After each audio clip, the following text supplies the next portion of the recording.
J'ai vécu pendant 2 ans, on va dire, avec mon nom juif, avec mes cheveux à l'air. Je n'ai jamais eu le moindre problème. Même pas une phrase méchante. Jamais. C'est une société très tolérante qui est en train de mourir. Il faut bien comprendre que ce qui est en train de se passer, c'est un génocide contre la population de Gaza.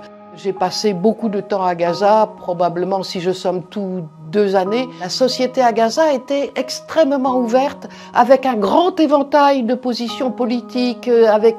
C'était une société totalement normale, mise sous blocus. Voilà, un bout d'humanité, comme on l'imagine, mis en cage. C'est une situation invraisemblable. J'ai beaucoup aimé vivre à Gaza, j'y ai noué des amitiés très fortes. On a essayé de défendre en particulier 2 catégories de population, les paysans et les pêcheurs. Pourquoi les paysans et les pêcheurs?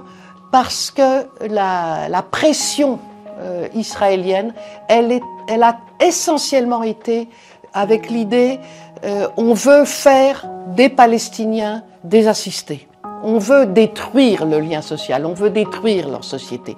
Comme l'armée israélienne tirait sur les paysans au travail, on avait décidé de s'identifier avec des gilets et de se mettre en face de la barrière de séparation, les mains en l'air, en disant, voilà, on fait bouclier, laissez les paysans travailler.